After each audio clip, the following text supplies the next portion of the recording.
Día con día, los mexicanos seguimos el desempeño que el Ejército y la Fuerza Aérea realizan en temas tan importantes como la reforestación de los bosques, el rescate en casos de desastres naturales o la batalla contra el crimen organizado. Tareas muy distintas en apariencia, pero unidas por el mismo propósito, la protección de la sociedad mexicana y la salvaguarda de sus instituciones.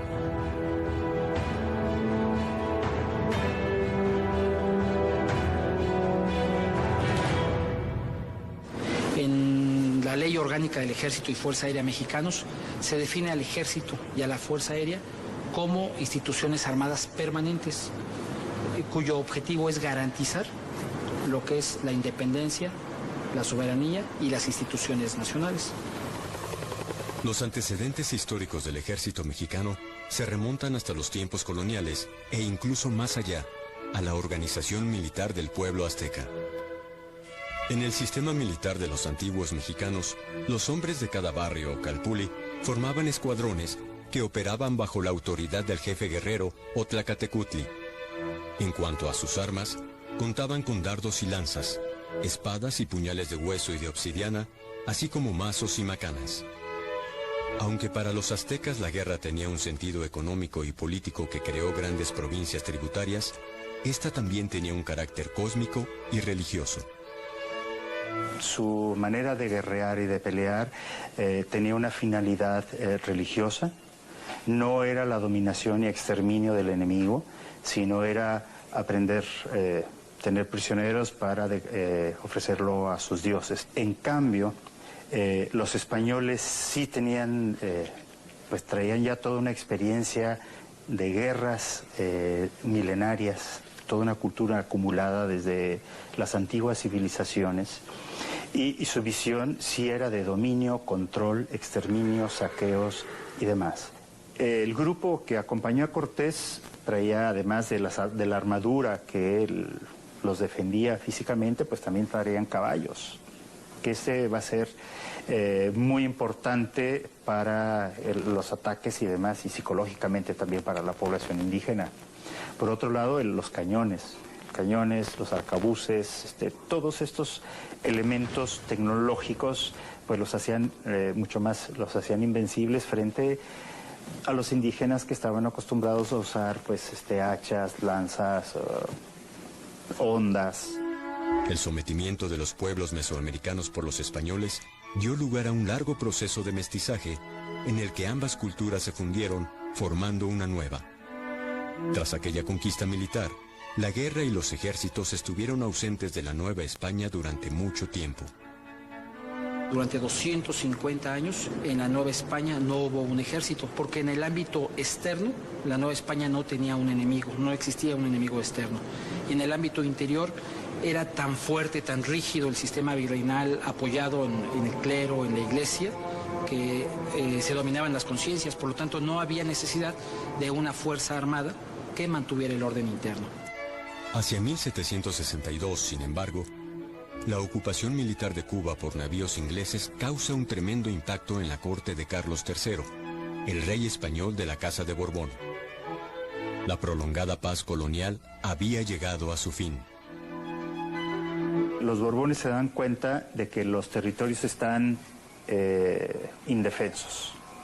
Y es la época en que se remodelan todas las fortificaciones, por ejemplo, San Juan de Ulúa, lo mismo el de Campeche, el de Acapulco y el de San Blas. La caída de La Habana a Cuba va a hacer cobrar conciencia a la monarquía española que la Nueva España, la joya más preciada del Imperio Español, está en riesgo. De ahí que se ordene la creación de un ejército realista. Era un ejército profesional. Eso nos habla de que era un ejército bien armado, un armamento moderno para su época, bien pertrechado y con una alta disciplina. Sus deficiencias, de alguna manera, las podemos observar en que era un ejército de leva. Muchos de esos militares realistas son militares forzados. En 1767, el ejército realista somete una sublevación popular causada por la expulsión de la orden jesuita cercana a los indios y a los criollos. Las tropas del virrey se ven obligadas a enfrentar un creciente descontento social. Presionados los novohispanos a pagar las guerras europeas del monarca español, Hacia 1810 la Nueva España se dirige hacia su emancipación. Indios y castas, criollos y mestizos, reunidos en un improvisado ejército popular, se aprestan a combatir al preparado ejército realista, compuesto en su mayoría también por novohispanos. La madrugada del 16 de septiembre de 1810, el descontento contra la autoridad virreinal estalla en el pueblo de Dolores, Guanajuato. Un ejército popular, encabezado por el párroco don Miguel Hidalgo y Costilla, sale de aquella localidad dispuesto a emprender las primeras batallas de la independencia. Un testigo presencial del paso de aquellas tropas, el historiador Lucas Alamán, las describe de esta manera.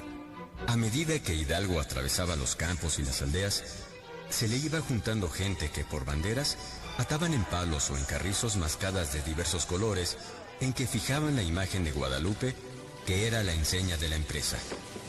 La infantería la formaban los indios, armados con palos, flechas, hondas y lanzas, y como muchos llevaban consigo a sus mujeres e hijos, todo presentaba el aspecto más bien de tribus bárbaras que emigraban de un punto a otro que de un ejército en marcha.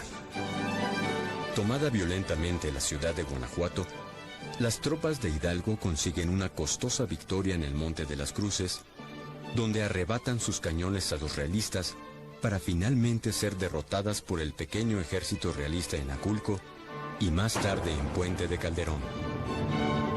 A la hora de que se enfrenta este ejército insurgente, que es una masa tremenda de casi 100,000 hombres, contra un ejército pequeño, pero sumamente profesional, como es el ejército español, de alguna manera, pues sea fácilmente derrotado este ejército insurgente tan grande.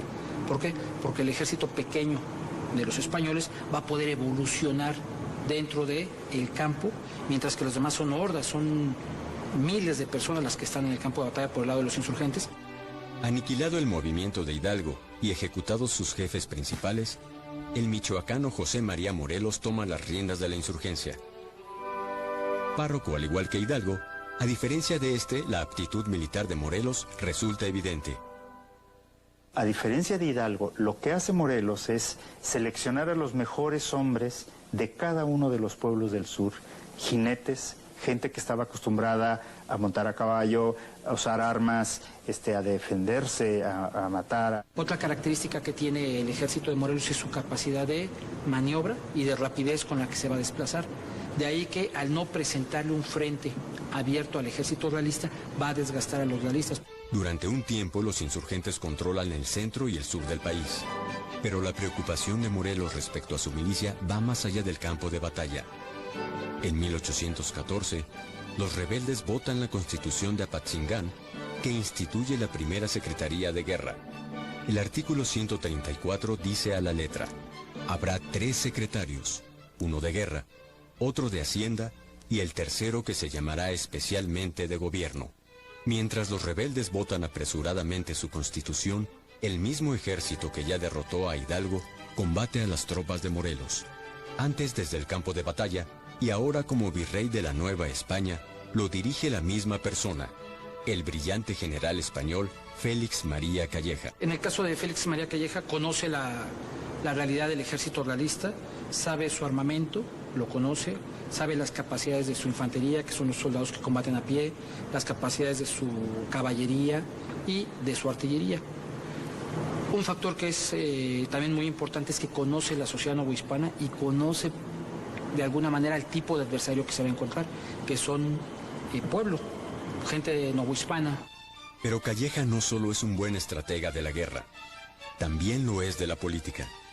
Indultando a los rebeldes y aprovechando las disputas en el bando enemigo, consigue la captura de Morelos y ordena su ejecución en diciembre de 1815. Tras la muerte de Morelos, la insurgencia se debilita o se apaga. Algunas guerrillas aisladas al mando de hombres como Vicente Guerrero o Guadalupe Victoria prolongan una revolución que parece derrotada. Para aplastarlas por completo, la autoridad virreinal envía a un destacado coronel realista, el criollo Agustín de Iturbide.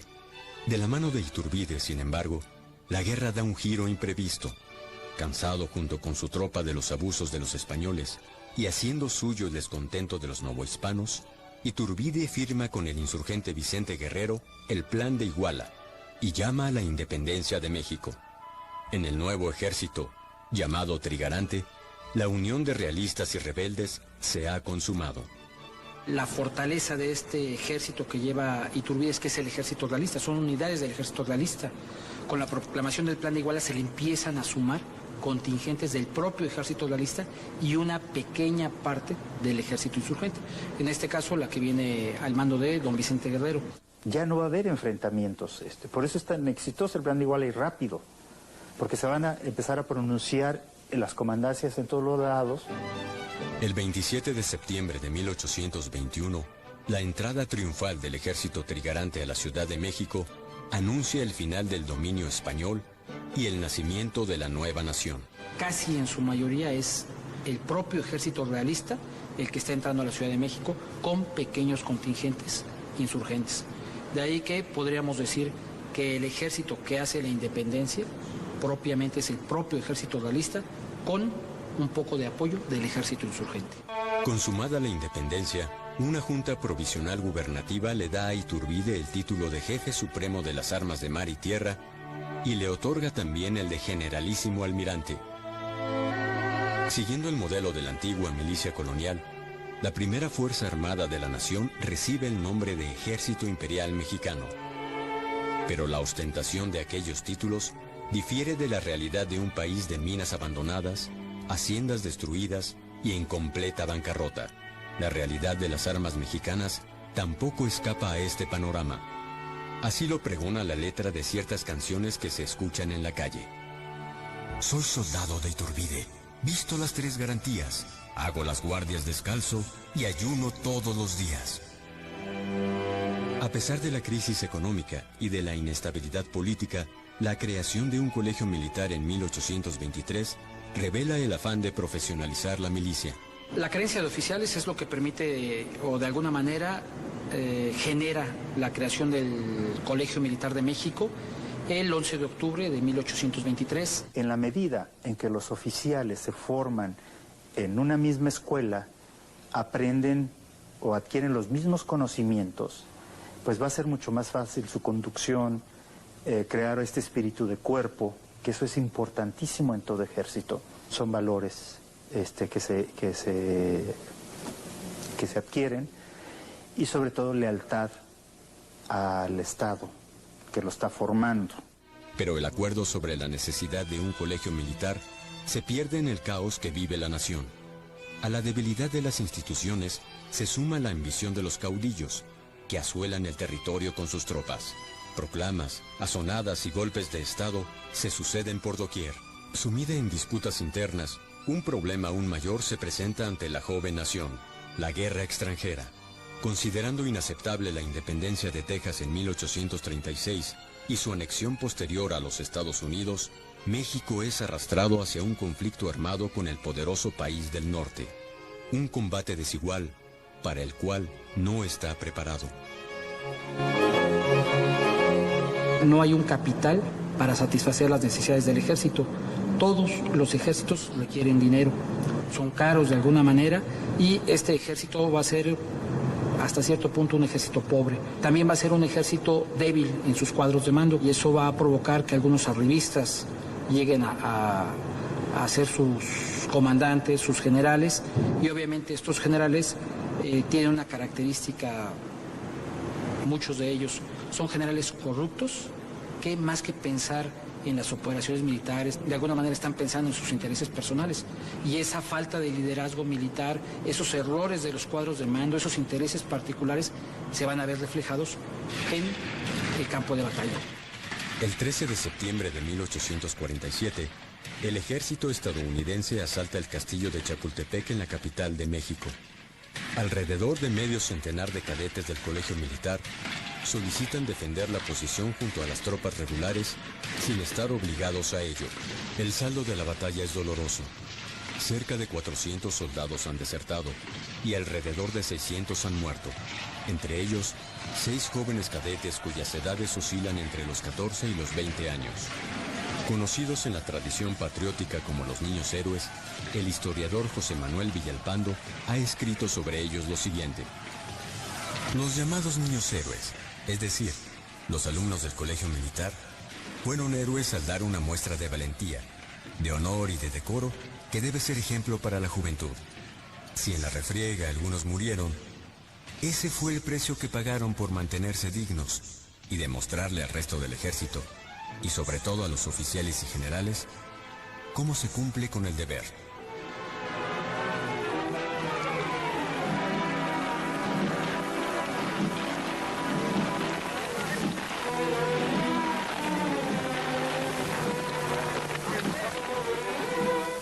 Hacia el final de 1848, México ha perdido a manos de los Estados Unidos más de la mitad de su territorio.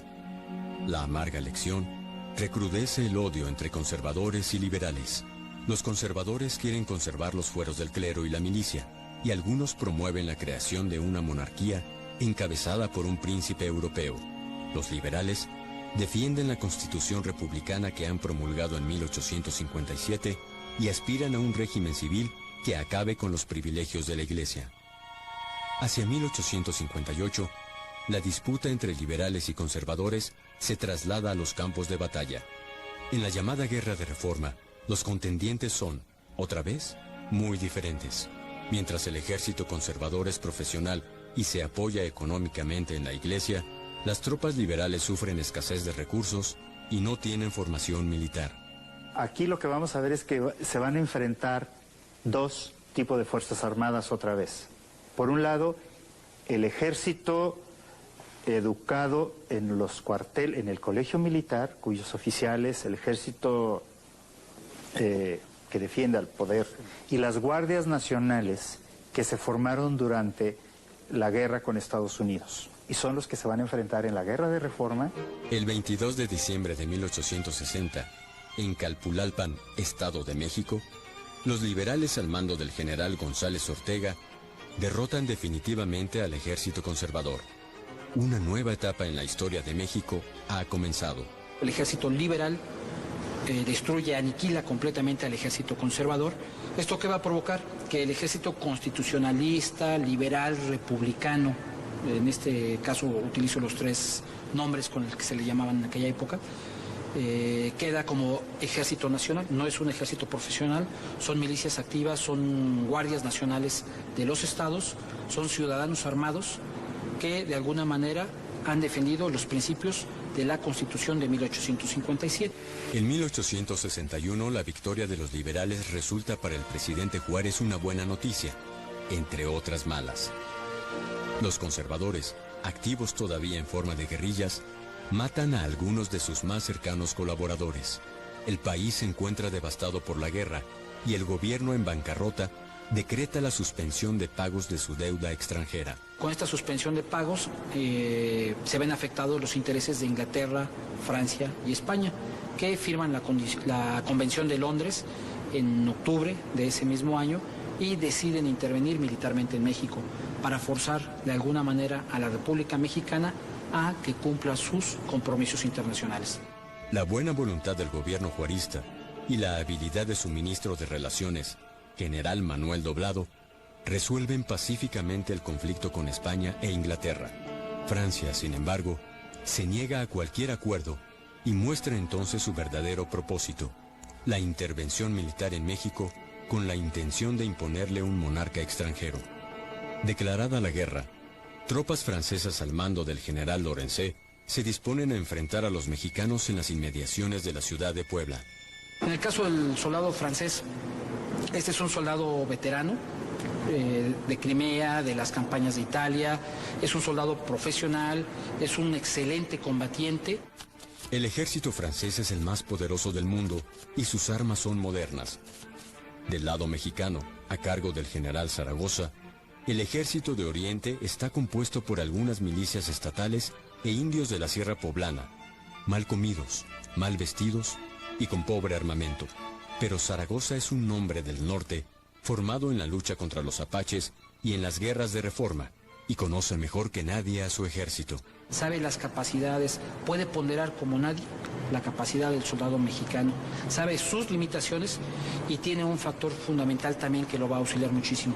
Él conoce la región de Puebla, él fue comandante de la región de Puebla y puede conocer muy bien el terreno en el que va a operar el Ejército de Oriente. Al caer la tarde del 5 de mayo de 1862, contra todos los pronósticos, el ejército francés se retira derrotado hacia la hacienda de Los Álamos. Sus bajas ascienden a 482 contra 270 del Ejército de Oriente. La noticia estremece a Francia y llena de entusiasmo a los mexicanos. Las armas nacionales se han cubierto de gloria, escribe Zaragoza al presidente Juárez. Puedo afirmar con orgullo que ni un solo momento volvió la espalda al enemigo el ejército mexicano durante la larga lucha que sostuvo.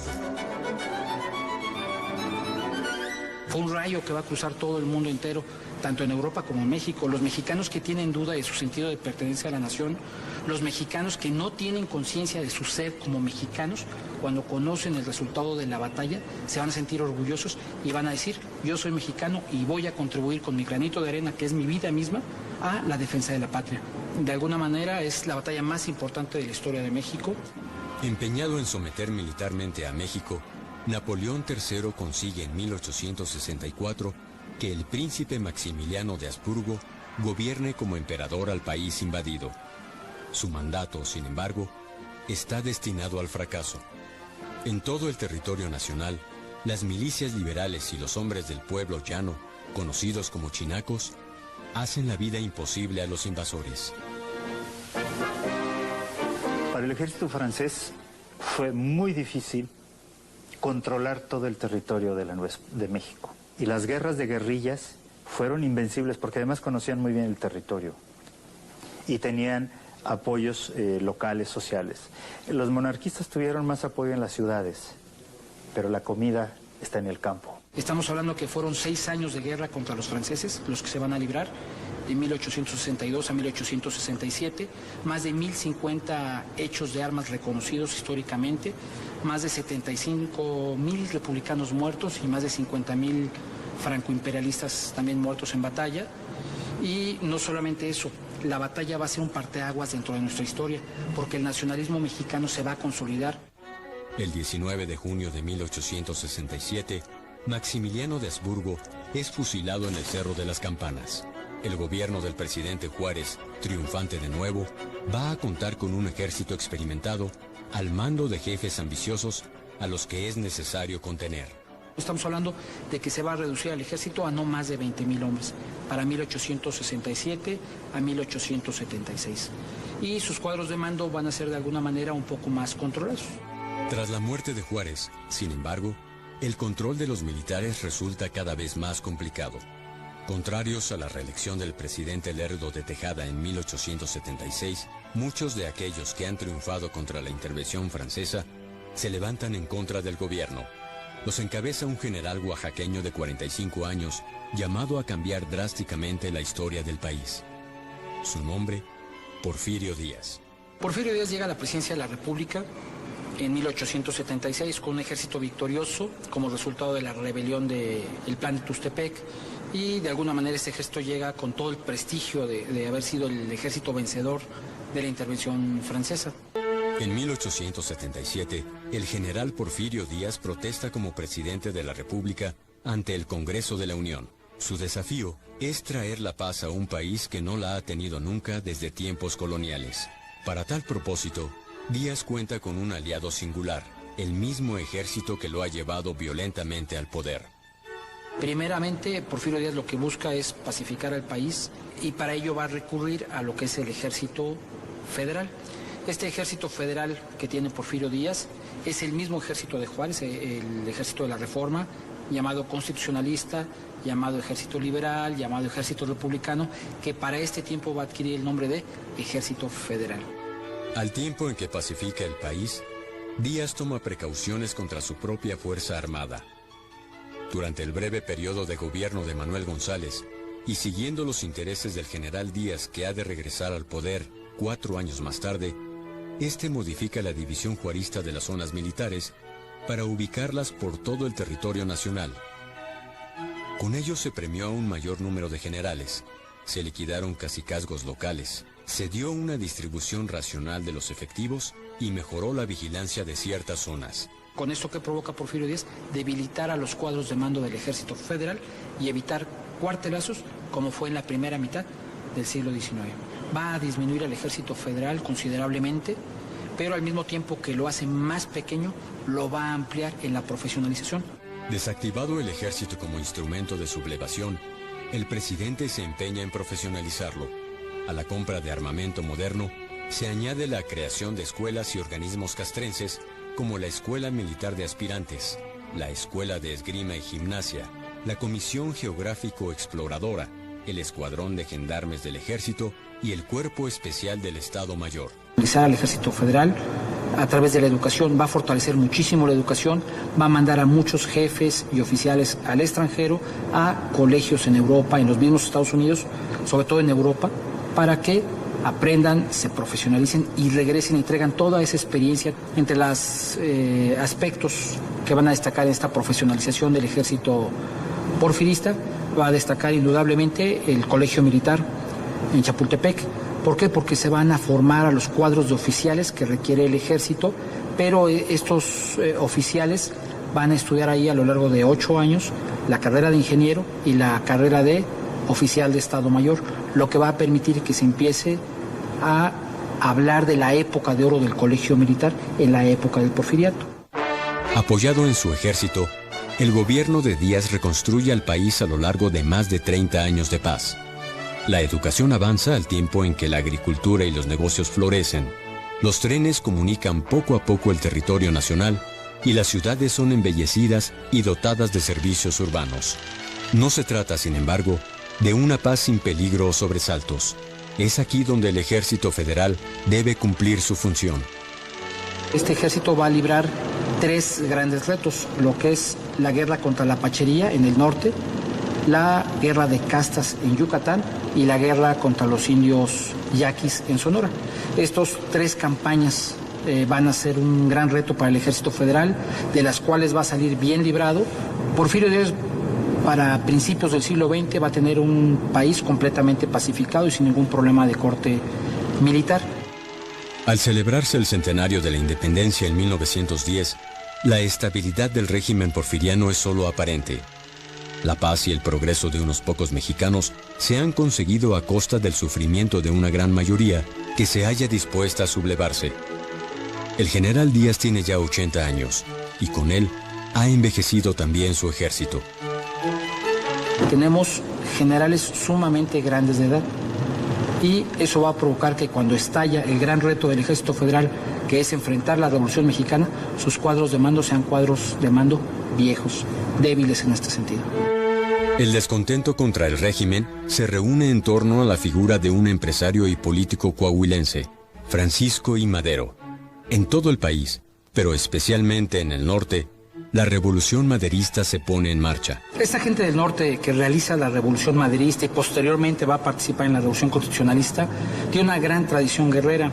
No hay que olvidar que específicamente el estado de Chihuahua enfrentó las famosas guerras apaches de mediados del siglo XIX y fines del siglo XIX. De ahí que los jóvenes que realizan la revolución mexicana son herederos de esta tradición.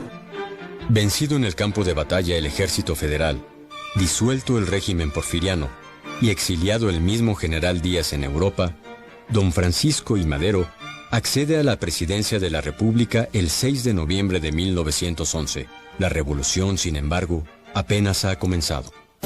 Desaparecida la dictadura del general Díaz, la situación del presidente Madero se complica por las rebeliones de Emiliano Zapata y Pascual Orozco.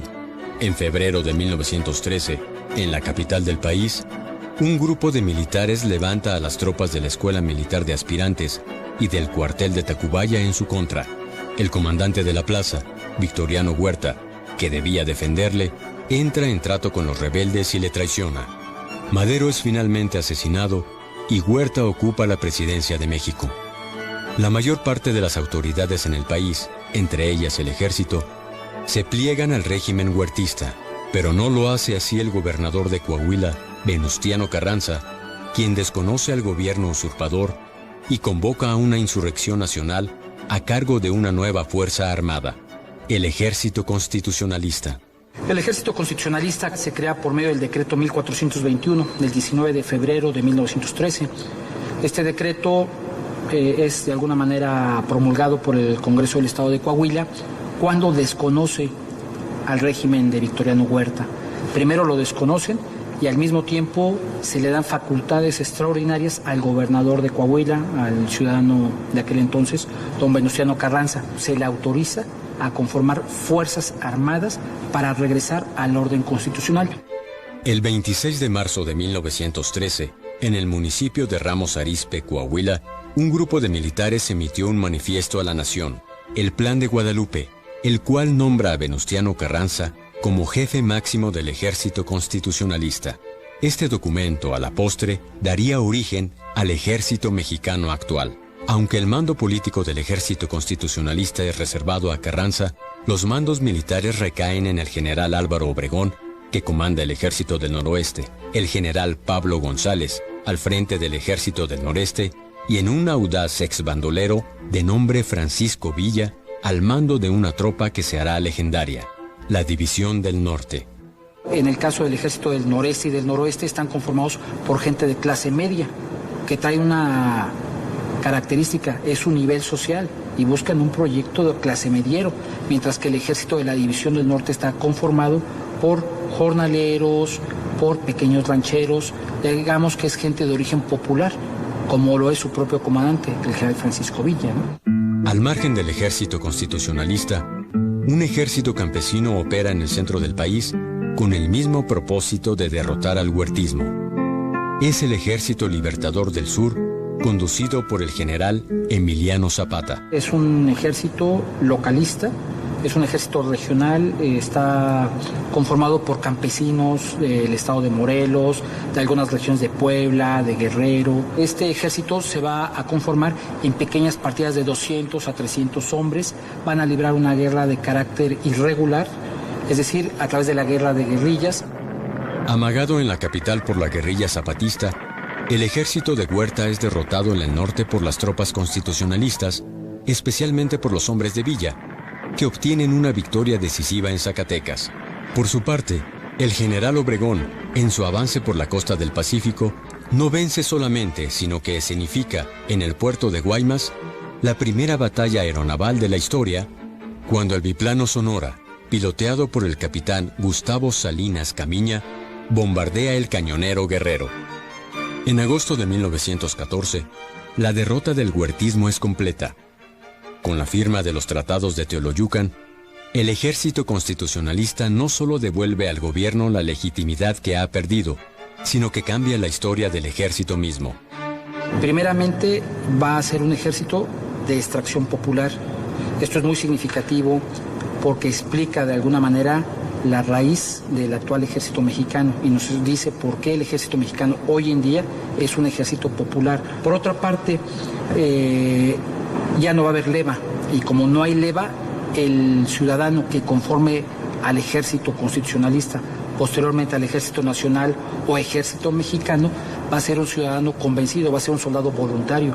Y el tercer punto es que este ejército constitucionalista va a retomar la tradición del ejército federal, pero a nivel de textos, a nivel de doctrina. Va a retomar toda la doctrina del ejército federal, sus leyes, sus reglamentos, su doctrina, pero la va a adaptar al nuevo ejército constitucionalista. Y al paso del tiempo va a ir generando una doctrina propia. Pero el triunfo del constitucionalismo no significa el fin de la lucha armada. Las diferencias políticas y sociales entre los revolucionarios, antes mantenidas en segundo plano, son ahora motivo de disputa. Los ejércitos que antes estuvieron unidos se disponen a enfrentarse en el campo de batalla. Por una parte están Villa y Zapata, que exigen la renuncia de Carranza y reconocen a un presidente designado por la Convención de Aguascalientes. Por otra parte, el propio Carranza y el más inteligente de sus generales, Álvaro Obregón. Derrotada la División del Norte por el general Obregón en la batalla de Celaya, Carranza asume la presidencia de la República en 1917, año en el que se aprueba la nueva Constitución revolucionaria. No obstante, la concordia entre carrancistas y obregonistas tampoco llega muy lejos. Eliminado Carranza en mayo de 1920, en diciembre de ese año, el victorioso general sonorense asume la presidencia de la República. La fase más violenta de la Revolución Mexicana ha terminado, pero Obregón sabe que ese ejército que lo ha llevado al poder debe ser contenido. Como diría Obregón, hay que salvar a México de sus libertadores, y eso es someter al ejército mexicano, domesticar a ese ejército emergido de la revolución, que realmente son hordas de revolucionarios, son ciudadanos armados que no conocen la disciplina. Al asumir la presidencia el general Obregón, su principal desafío es la pacificación del país. Además de someter a algunos movimientos rebeldes, el presidente llama al orden a su propio ejército. Lo primero que va a hacer Obregón va a ser disminuir el número de efectivos de las fuerzas revolucionarias. Por otra parte, va a haber una purga en los cuadros de mando del ejército, sobre todo en los cuadros superiores, en el cuadro de generales. Muchos van a ser cooptados a través de los 50,000 pesos o de darles un puesto político, y otros pues simplemente se va a recurrir a su eliminación. También es indispensable, como otro elemento necesario, capacitarlos, y entonces hay que reabrir desde 1920 el Colegio Militar y por supuesto también la Escuela Naval, que de alguna manera cerró en los tratados de Teroyuca. Apoyados en un ejército nacional cada vez más disciplinado, el presidente Obregón y su sucesor, el general Plutarco Elías Calles, liquidan los últimos movimientos rebeldes. Los insurrectos le facilitan al régimen la depuración que pretende. Esto va a ser facilitado por las distintas rebeliones que México enfrenta en la década de los 20, como es la rebelión de la Huertista de 1923-24, como es la rebelión serrano-gomista de 1927, como es la guerra del Yaqui de 1926, como es la guerra cristera de 1927 a 1929, como es la misma rebelión escobarista en el 29. En fin, todo este tipo de levantamientos en contra del gobierno central pues va a facilitar al grupo sonorense ir eliminando cuadros de mando y sobre todo personal desafecto al régimen de los sonorenses. La estrategia del gobierno, sin embargo, no se reduce a los campos de batalla. Contempla también la educación y la profesionalización del ejército bajo la dirección de un general de notable trayectoria, Joaquín Amaro. El general Amaro es el hombre que va a comenzar sobre todo a estructurar al nuevo tipo de ejército. Las escuelas militares juegan un papel central. Otro elemento también importante es que se mandan observadores a distintos países europeos, particularmente Alemania y Estados Unidos, para ver exactamente cómo se conforma un ejército de carácter profesional. Se comienzan también a introducir, aunque de manera limitada, ciertos elementos de tecnología. Y tal vez el más importante es que hacia los años 20 México integra por primera vez una fuerza aérea. Aunque la creación de un arma de aviación militar databa de 1915, la gestión de Amaro la desarrolla y fortalece, al igual que el resto de los departamentos militares. Adiestramiento y disciplina son la base de la educación castrense. Se le empieza a adiestrar al soldado, no solamente en cuestiones del arte de la guerra, sino se le empieza a disciplinar, que es la columna vertebral de cualquier ejército. Se retoman las leyes y reglamentos del Ejército Federal. Eso permite que los actos de indisciplina, que los actos que no van acordes con el honor militar, se empiecen a castigar de manera severa. Además del adiestramiento, la fidelidad a la institución se fortalece y hasta el aspecto del soldado se vuelve un signo de los nuevos tiempos. Se va a enseñar al soldado no solamente a rendirle culto a la bandera, sino que esto le va a dar un carácter de sentido de pertenencia a su unidad y de cuidar y preservar la tradición de la propia unidad y de luchar por su bandera, del cuerpo al cual él pertenece. Se va a uniformar a las tropas, de ahí que van a desaparecer pues los sombreros tipo tejano, las mitazas, van a desaparecer muchos atuendos propios de las huestes revolucionarias. Entonces, al momento que se empieza a uniformar al soldado, se le está dando al soldado una uniformidad institucional y se empieza a desvincularlo de su comandante regional. De ahí que el soldado se empieza a institucionalizar porque ya trae un uniforme al cual él desea de alguna manera respetar. Al comenzar la década de 1930, el general Amaro promueve la creación de un moderno sistema de educación militar y crea asimismo la Escuela Superior de Guerra. Va a servir para profesionalizar a los futuros diplomados de Estado Mayor que van a conformar al Estado Mayor del Ejército y de la Fuerza Aérea, así como de la propia Secretaría de Guerra y Marina, ¿sí? De ahí que la creación de este plantel es muy significativa en México, porque la profesionalización que se empieza a recibir desde el Colegio Militar va a ser continuada en la Escuela Superior de Guerra y va a permitir que se cree una élite intelectual, de alguna manera un grupo de militares profesionales que van a llevar a ese ejército revolucionario rumbo a la profesionalización hasta conocer al actual ejército mexicano. El 1 de noviembre de 1937, por decreto presidencial del general Lázaro Cárdenas, la Secretaría de Guerra y Marina cambia su nombre por el de Secretaría de la Defensa Nacional. 2 años después, sus funciones se acotan al crearse separadamente un Departamento de Marina Nacional. Los cambios responden en buena medida a un asunto de extrema importancia: el estallido de la Segunda Guerra Mundial. Nos habla de un cambio ideológico dentro de las Fuerzas Armadas mexicanas. ¿Por qué? Porque ya no se está pensando en la guerra interior, se está pensando en defender al país de una amenaza que se empieza a vislumbrar en el horizonte europeo, la Segunda Guerra Mundial.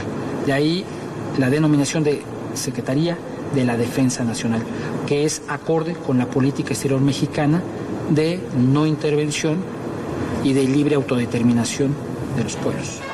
Con la revolución atrás y una conflagración mundial en el futuro inmediato, el Ejército y la Fuerza Aérea de México se aprestan a emprender un nuevo capítulo en su historia.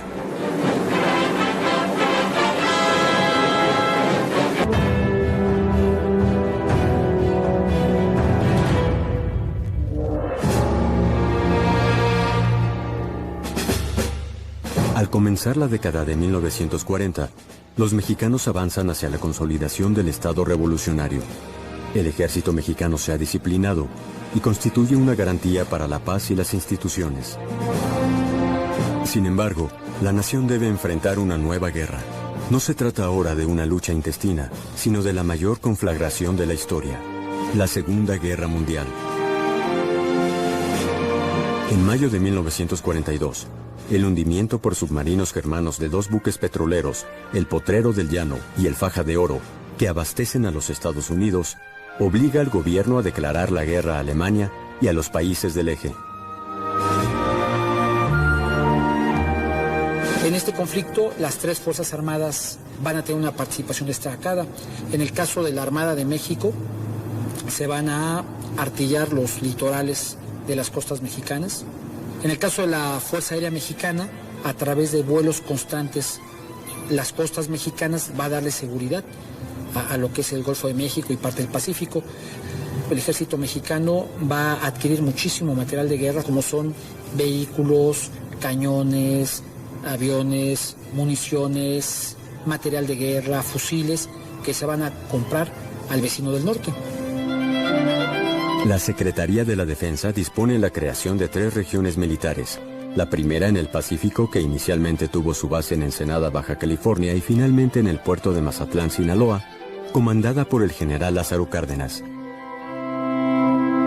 La segunda en el Golfo, con base en Veracruz, a cargo del general Abelardo L. Rodríguez. Y por último en el Istmo de Tehuantepec, con el general Joaquín Amaro, al frente de la base de Ixtepec, Oaxaca. El general Lázaro Cárdenas del Río, como comandante de la región militar del Pacífico, va a ser una figura determinante porque va a trasladar su cuartel general a Baja California, a Ensenada, y desde ahí va a dirigir la defensa de la península de Baja California. Se temía mucho en aquella época, y fue un temor real, no fue infundado, fue un temor real, que el imperio japonés atacara a los Estados Unidos a través de la península de Baja California. Pero al mismo tiempo se temía la entrada de fuerzas norteamericanas a defender la propia península. A la eficaz labor del general Cárdenas en el Pacífico, le sigue su nombramiento como secretario de la Defensa Nacional. Desde allí promueve la modernización de las Fuerzas Armadas y el entrenamiento de soldados que puedan estar a la altura de las circunstancias. Al día siguiente llegó el general Cárdenas Y nada más se reía el viejo, una risa que tenía medio chueca, ¿no? Pero sabía uno que se estaba riendo. ¿Qué tal durmieron los cadetes? Con su vozarrón que tenía el viejo. Muy bien, mi general, todos, como si nos hubieran puesto de acuerdo. Muy bien, mi general. No, pues que le digo, la verdad, pues, más duro que nada, en un petate vil. Ya Cárdenas era muy duro. Pero él quería sacar soldados, ¿sí?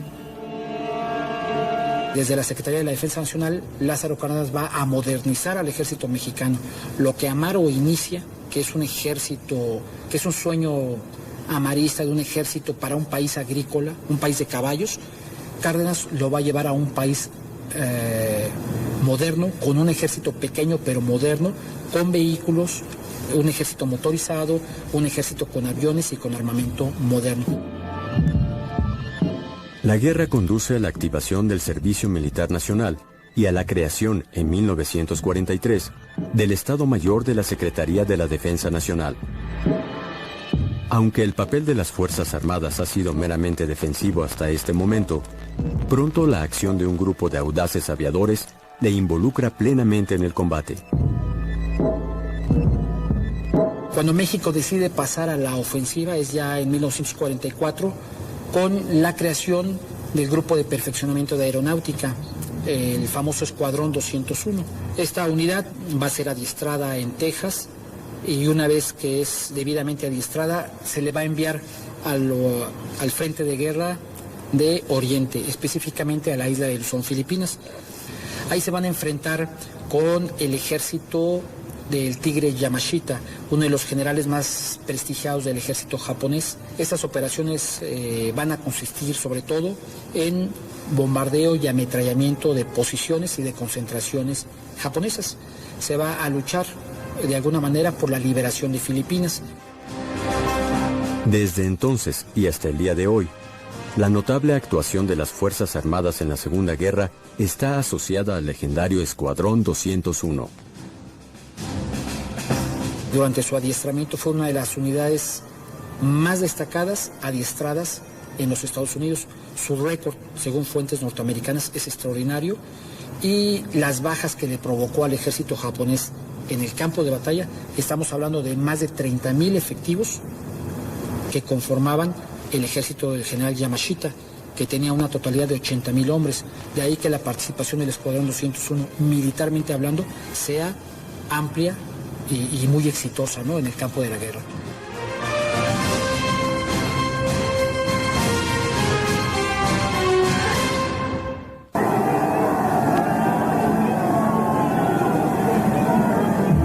Al concluir la Segunda Guerra Mundial, México entra en un acelerado proceso de industrialización.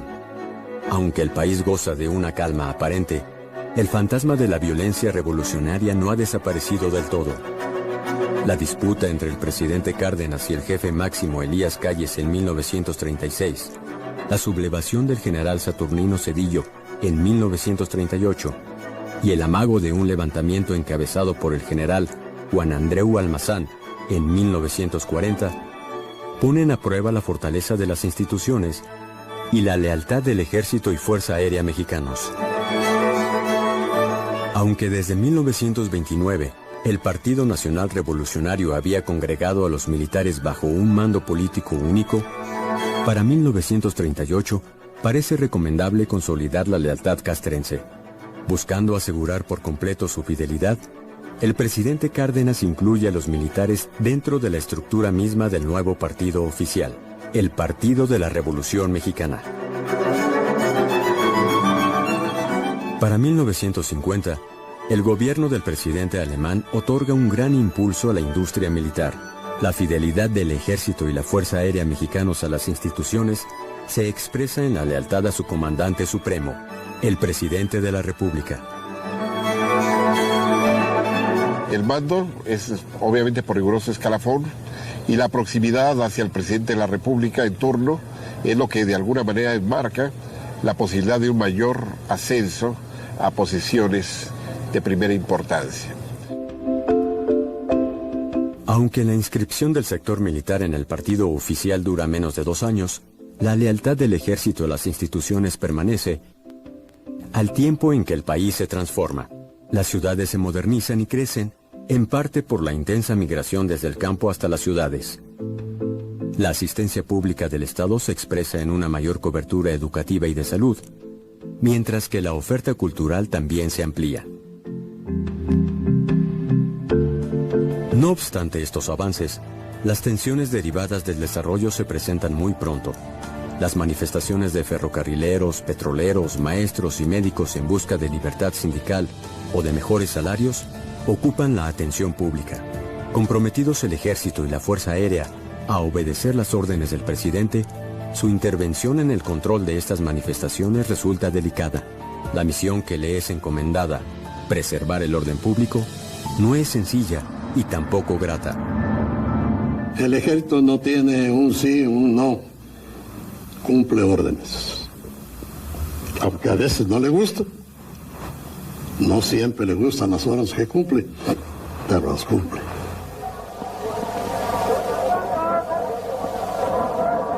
Hacia 1968, los jóvenes adquieren un protagonismo político hasta entonces desconocido en el país. La influencia de la Revolución Cubana, el auge del socialismo y un espíritu mundial de inconformidad juvenil confluyen en un movimiento estudiantil que reclama mayores libertades democráticas. El presidente de México, Gustavo Díaz Ordaz, ve detrás del movimiento una acción comunista internacional dirigida a derrocar su gobierno. Ante la inminente inauguración de los Juegos Olímpicos, el presidente pone en manos del Batallón Olimpia la disolución de un mitin en la Plaza de las Tres Culturas en Tlatelolco el 2 de octubre de 1968. Por otra parte, las tropas del ejército, comandadas por el general José Hernández Toledo, se apostaron en las inmediaciones de la plaza desde primera hora de la mañana. Seguían una orden: evitar disturbios e impedir que los estudiantes tomaran el edificio de la Secretaría de Relaciones Exteriores. Poco después de iniciado el mitin, unos hombres de guante blanco iniciaron los disparos dirigidos hacia la plaza desde el tercer piso del edificio Chihuahua. Le dieron a soldados que en ese momento traspasaron el borde del edificio. Venían caminando los soldados así, los de atrás del edificio, y en el momento en que pasaron bajo el edificio, se encontraron las balas que llegaban de arriba del Batallón Olimpia.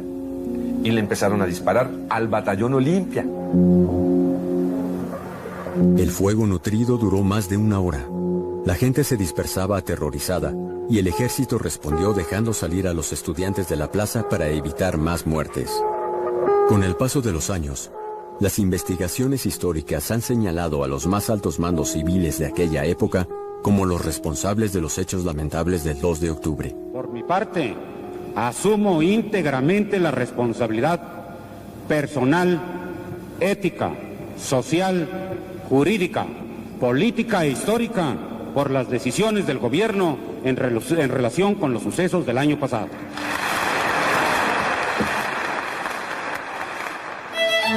A partir de la década de los 70, el gobierno federal optó por alejar a las Fuerzas Armadas de los conflictos civiles. El Ejército y Fuerza Aérea mexicanos han acentuado desde entonces su misión social y comunitaria, tareas más acordes a su origen popular y a su propósito de servir a la nación.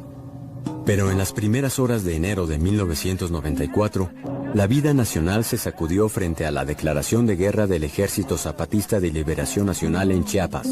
Con el ataque y ocupación de San Cristóbal de las Casas y otras cabeceras municipales, la guerrilla zapatista inició una campaña en la que exigía la destitución del presidente Carlos Salinas de Gortari. Se proponía derrotar al ejército para avanzar a la capital y llamaba al pueblo a unirse a su lucha. Tras 12 días de enfrentamientos y con bajas tanto de zapatistas, policías y el ejército, el presidente Salinas anunció el cese al fuego. A partir de ese momento, comenzó la búsqueda de una salida política al conflicto. A pesar del tiempo transcurrido, numerosas mesas de diálogo, comisiones legislativas y gubernamentales y varios mediadores, unos acuerdos firmados en San Andrés Larráinzar e incluso la modificación constitucional en materia indígena de 2001, Hasta la fecha, el ejército ha permanecido en el estado de Chiapas, con varios puestos de seguridad militar y bases de operaciones militares resguardando la zona. El conflicto zapatista aún no ha encontrado su solución política, la única posible. Tan importante como su pasado, lleno de sacrificios y conquistas, es el presente del Ejército y la Fuerza Aérea mexicanos. Para muchas familias hoy en día, el Ejército no es solo una organización que resuelve problemas en momentos difíciles. Es también una institución prestigiosa a la cual recurren muchos jóvenes con el propósito de continuar sus estudios y seguir una carrera en beneficio de ellos mismos, de sus familias y de la nación a la que pertenecen. El Ejército y la Fuerza Aérea son, en suma, una oportunidad.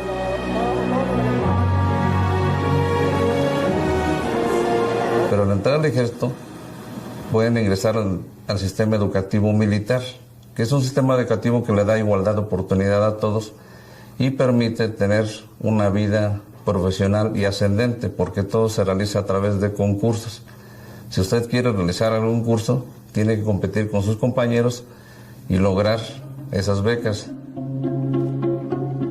Al interior de las Fuerzas Armadas, el sistema educativo militar es la base formativa que permite al personal afrontar la tarea de defender la soberanía de la nación y la tranquilidad de las familias mexicanas. Siempre me motivó ser soldado, ver al ejército, ver cómo ayudaban. Yo había escuchado que existían muy buenas propuestas para seguir adelante aquí estudiando y pues superarme, y fue en el 2005 cuando me enlisté en el ejército. Nuestro objetivo primario en la educación es la de formar a los futuros cuadros de mando en nuestras unidades, dependencias e instalaciones. Así como el disponer, diría yo, de profesionistas bien instruidos y aptos para cumplir sus misiones, con una cosa muy importante: participar en el desarrollo nacional. Dotado de planteles de nivel superior, medio superior, de capacitación y de educación a distancia, el sistema educativo militar imparte 297 cursos en 35 distintas instituciones con una certificación rigurosa y un programa permanente de becas en México y en el extranjero. Como estudiantes nos ofrece grandes oportunidades para empezar una beca al 100%, donde nos dan educación teórica, práctica, físicamente, y además nos brindan las oportunidades de tener servicios de salud para nuestros padres, y el día que nos graduemos vamos a tener la oportunidad de servicios de salud, de vivienda y prestaciones de la ley. Sin menoscabo de la importancia que los contenidos académicos tienen en el sistema de educación militar, son los valores los que constituyen su esencia. Hay varios valores. El principal, la lealtad.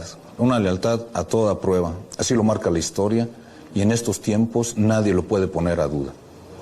La disciplina, otro valor muy importante, necesario para cumplir con todas las misiones que realiza el personal militar día a día. El honor, el espíritu de cuerpo, la honradez, entre otros.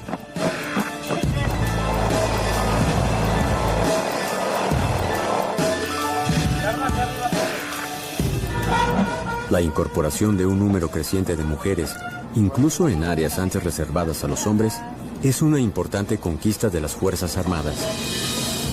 Tenemos antecedentes desde 1934, la primera mujer que se da de alta, una mujer, María González, afanadora en el Hospital Central Militar, es la primera mujer que formalmente participa. Tenemos en 1949 la primera generación de mujeres enfermeras militares que se gradúan ya. Esa participación tiene toda esa antigüedad y sin embargo es hasta esta administración en la que formalmente se le da entrada a esta política pública equidad de género.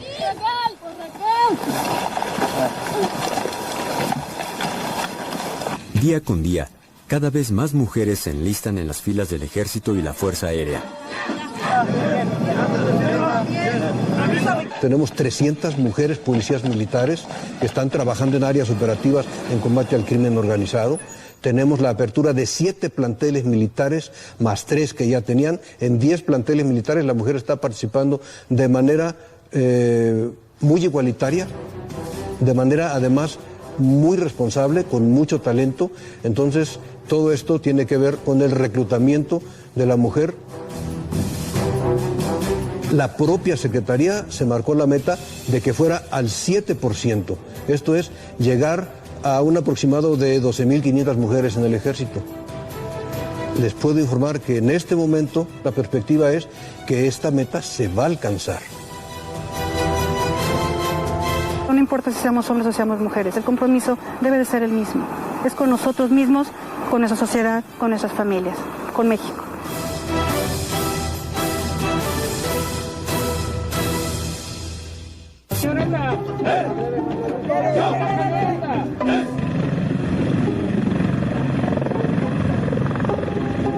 Junto a la educación, es el adiestramiento militar lo que confiere a las Fuerzas Armadas la eficacia que necesita para su desempeño. El adiestramiento es una actividad primaria dentro del Ejército y Fuerza Aérea, puesto que con esta actividad es donde los soldados adquieren las habilidades, destrezas, conocimientos para poder llevar a buen término el cumplimiento de las misiones que tiene asignadas precisamente estas dos instituciones. El sistema de adiestramiento militar se lleva a cabo en forma permanente desde la instrucción elemental para el soldado de reciente ingreso, su integración a unidades de diversos niveles, hasta la capacitación de mandos y estados mayores de las grandes unidades operativas. En la primera fase del adiestramiento, también llamado básico individual, se imparten los conocimientos necesarios para que los militares de reciente ingreso puedan adaptarse al ámbito castrense. Se le enseña a saludar, se le enseña a marchar, se le empiezan a enseñar conocimientos de legislación militar. Desde este nivel se le empieza a desarrollar una cultura para el respeto de los derechos humanos. Asimismo, se les desarrolla la capacidad física a través de actividades de educación física y deportiva.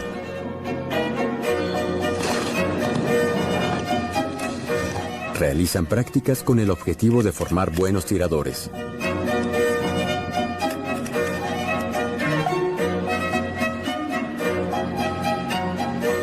En la segunda fase del adiestramiento, llamada por función orgánica o específica, se capacita al soldado en habilidades y destrezas específicas según la función que desempeñará en su equipo o conjunto al que se le asigna.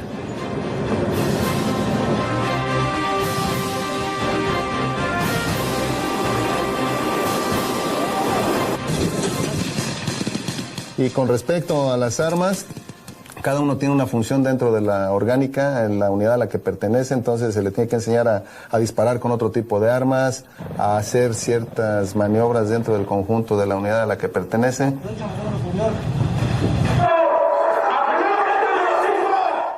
En la tercera fase, que es considerada como adiestramiento de unidad, se instruye a estas a partir del nivel de pelotón hasta batallones y regimientos de las armas para que se desempeñen eficientemente en el cumplimiento de las misiones tácticas que les sean asignadas.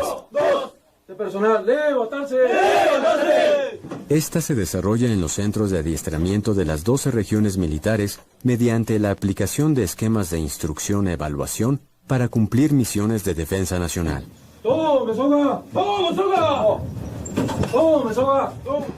La cuarta y quinta fases son las más especializadas y se realizan en el Centro Nacional de Adiestramiento de Santa Gertrudis, Chihuahua.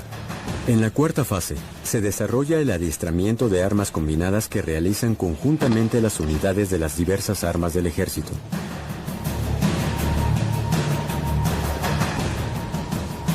La quinta es de operaciones conjuntas y se lleva a cabo en el Ejército y la Fuerza Aérea mexicanos, realizando en forma coordinada operaciones aeroterrestres.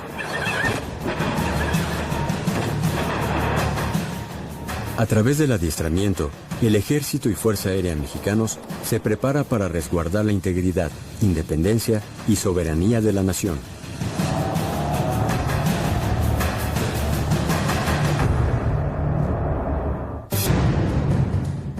Asegurar la independencia y la soberanía de la nación es el primer compromiso del Ejército y la Fuerza Aérea mexicanos. Es por ello que desde el comienzo del siglo XXI, a sus tareas habituales de ayuda social, restauración ecológica y apoyo en casos de desastre, se ha sumado otra: el combate al crimen organizado, como parte de la estrategia del Estado mexicano contra la inseguridad. Aunque el narcotráfico es la actividad ilegal más importante del crimen organizado, a esta se suman otras que lastiman profundamente a la sociedad mexicana, como el secuestro, la extorsión y la trata de personas. Hoy en día, el crimen organizado se ha extendido a muchos países del mundo, incrementando sus ingresos y su poder de corrupción institucional. Por lo que toca al continente americano, es evidente que ningún país escapa a sus efectos ni puede enfrentarlo de manera aislada.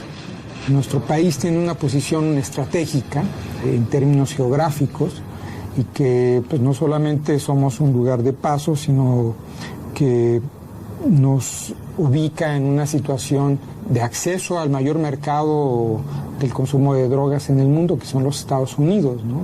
Lo cual también nos lleva en contrapartida a establecer que la solución no es de un solo país, sino de un conjunto de países, y de la medida en que esta visión de seguridad colectiva o una región se defina, en esa medida se pueden establecer pues, una agenda de prioridades de seguridad. El avance del crimen organizado en nuestro país no tiene su origen solamente en factores externos. Problemas internos explican también su desarrollo, como son los altos niveles de corrupción y la debilidad del sistema de justicia. El problema del crimen organizado y el narcotráfico en México responde a una mezcla de factores de debilidad institucional estructural del Estado mexicano con una multiplicación del fenómeno delictivo especializado en estas actividades. Ante la debilidad de los cuerpos policíacos que deben enfrentar a los criminales, el presidente Felipe Calderón convocó en 2006 a las Fuerzas Armadas, de las cuales es por ley el comandante supremo. La participación del Ejército y Fuerza Aérea mexicanos en la estrategia constituye la principal fuerza de contención del fenómeno delictivo, proporcionando al Estado mexicano los espacios necesarios para pertrecharse en otras áreas sensibles y estar en condiciones de enfrentar el desafío bajo una estrategia integral. Es una necesidad de última instancia por incapacidad de tener otros instrumentos del Estado a los cuales se puede recurrir. O sea, las estructuras civiles del Estado no pueden con el problema. En la lucha que el Estado mexicano mantiene contra delitos como secuestro, extorsión y trata de personas, las Fuerzas Armadas han sido un valioso apoyo de los cuerpos policíacos. Por lo que toca al narcotráfico, el personal militar se ha orientado a la captura de capos y lugartenientes de organizaciones delictivas. Se ha empeñado también en la destrucción de plantíos, secaderos, bodegas, laboratorios y pistas de aterrizaje clandestinas, así como en la intercepción de estupefacientes en todo el territorio nacional. La Fuerza Aérea, dentro de la misión de seguridad interior, lleva a cabo actividades en el combate integral contra el narcotráfico y la delincuencia organizada. Esto lo ha realizado mediante operaciones aéreas, de vigilancia aérea, de reconocimiento, de transporte, de erradicación de cultivos ilícitos mediante la fumigación por aspersión aérea y la intercepción de aeronaves ilícitas. Pero el combate que libran las Fuerzas Armadas contra el crimen no es ni debe ser permanente. Se trata de una labor temporal realizada por instrucciones del presidente de la República en apoyo a los cuerpos civiles de seguridad pública de los 3 niveles de gobierno. Más que nada nosotros estamos en apoyo a la policía, a los que son encargados de la seguridad pública. Actuamos en apoyo con ellos, porque en sí no es nuestra misión directamente. Aunque la intervención de las Fuerzas Armadas en la lucha contra el crimen organizado ha suscitado algunas opiniones negativas, la mayoría de los mexicanos aprueba su desempeño. La gente en México quiere al ejército, ven al ejército como una institución que los va a proteger. Incluso en muchas encuestas de opinión, la gente percibe al ejército y a la marina como instituciones con muy bajo nivel de corrupción, y esto va de la mano con el alto nivel de aceptación que tiene en la opinión pública. Es un gusto para mí servir a mi país, porque pues para eso me enlisté en el ejército. Me gusta andar trabajando, andar combatiendo, prestar ayuda más que nada, a darles un aliento de que pues aquí estamos y estamos para servirles.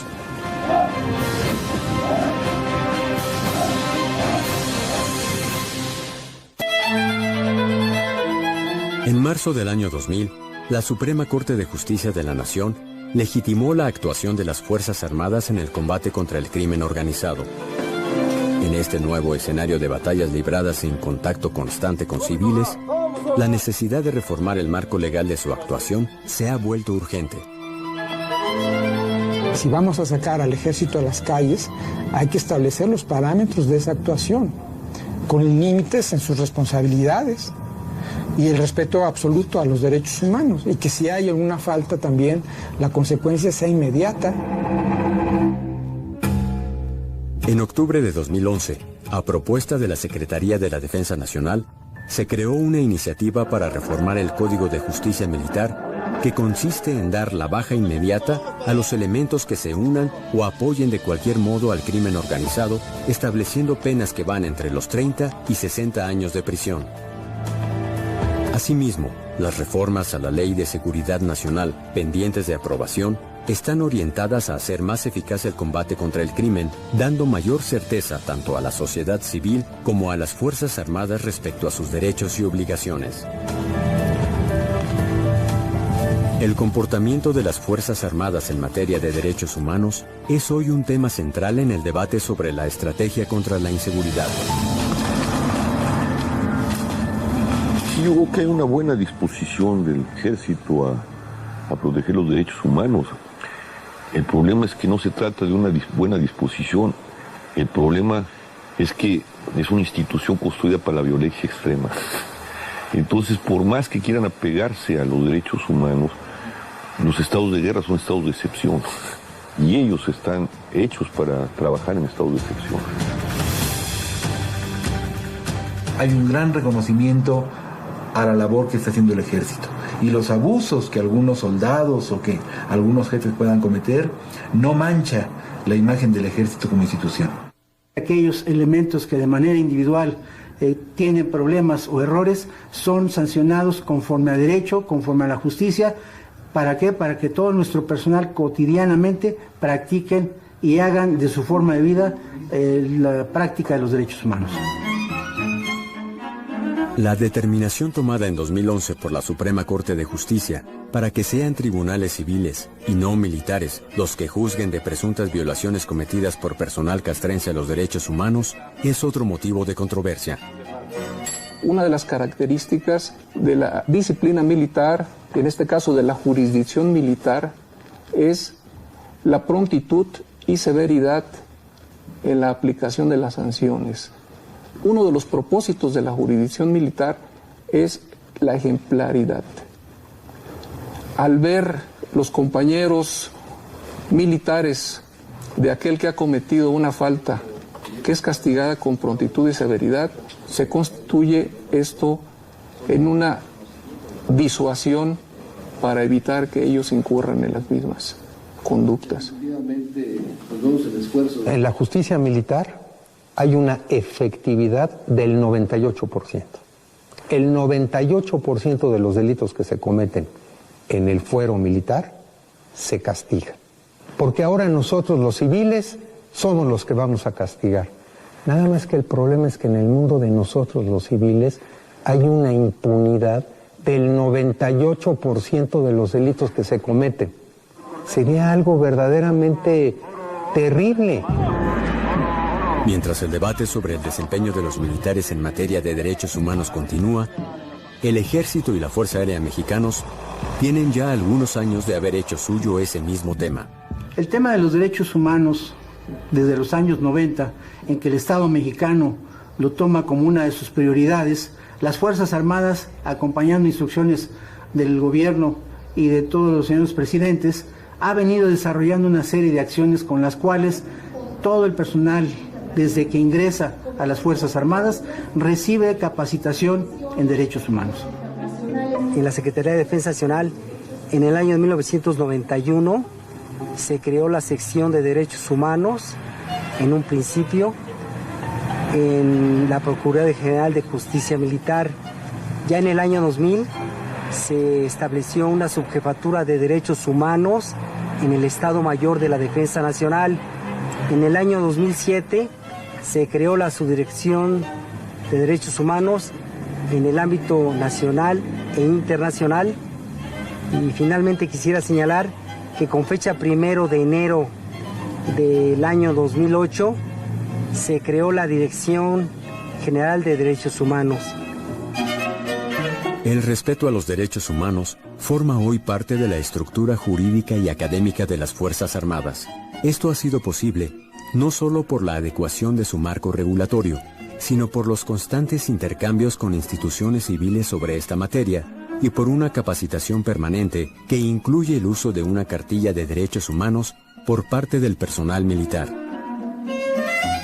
En octubre de 2011, una encuesta nacional levantada por la firma Beltrán y Asociados reveló que 7 de cada 10 mexicanos considera buena o muy buena la actuación del ejército en materia de derechos humanos. 7 de cada 10 mexicanos le considera la institución más confiable del país y 9 de cada 10 afirmó que debía permanecer en el combate contra el crimen organizado.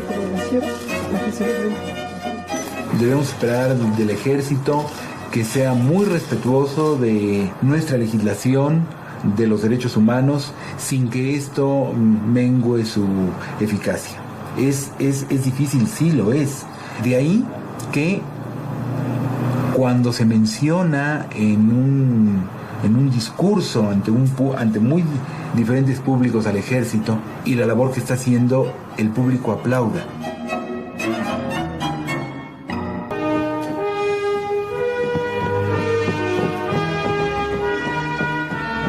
Además de prestar una valiosa ayuda en el combate contra el crimen organizado, el ejército continúa realizando las tareas sociales de rescate ecológico, de apoyo en casos de desastre y resguardo de instalaciones estratégicas y electorales, lo que le ha ganado siempre el reconocimiento tanto en México como en el plano internacional.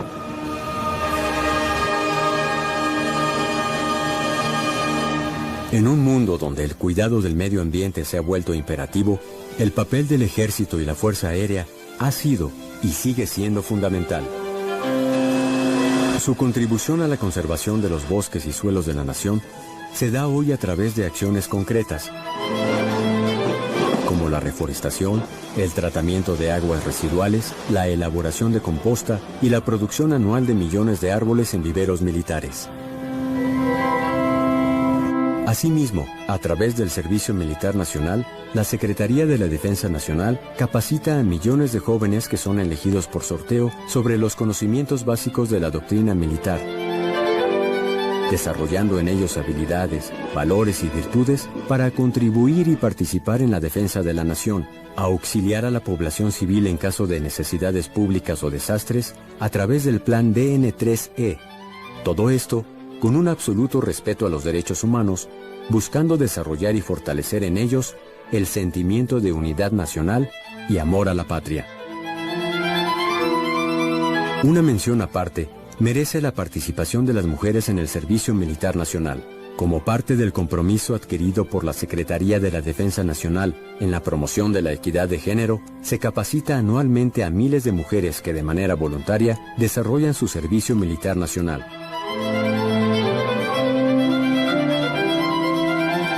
No obstante, son las labores de apoyo en casos de desastres naturales aquellas por las cuales los mexicanos han reconocido siempre al Ejército y Fuerza Aérea mexicanos. Estas acciones se engloban desde 1966 en el Plan DN3E.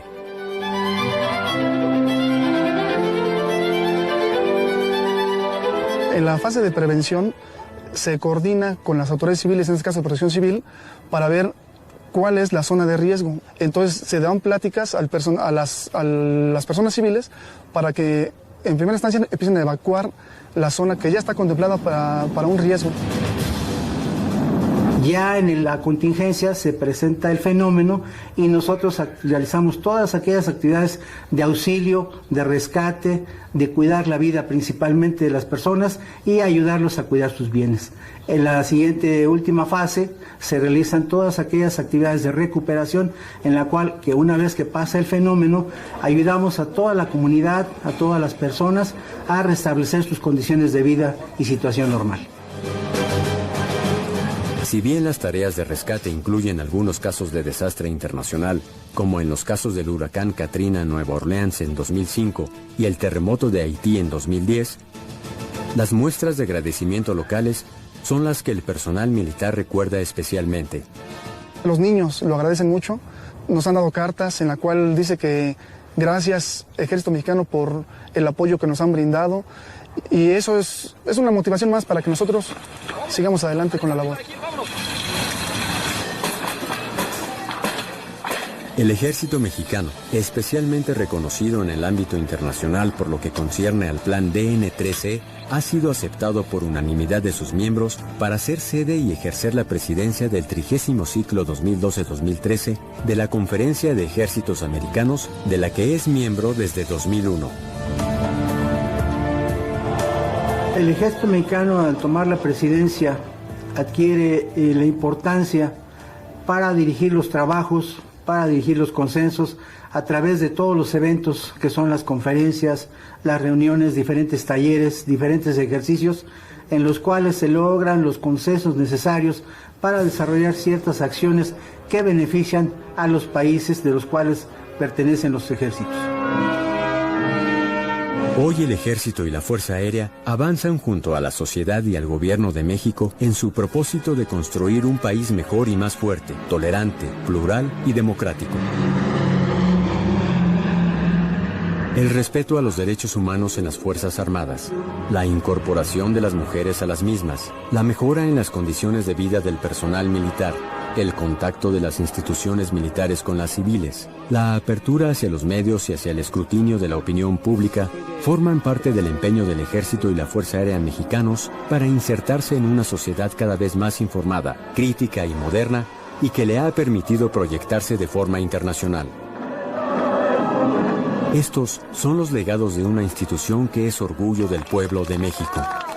Estamos preocupados por servir a nuestro país, por servir a la ciudadanía y cumplir con nuestro papel.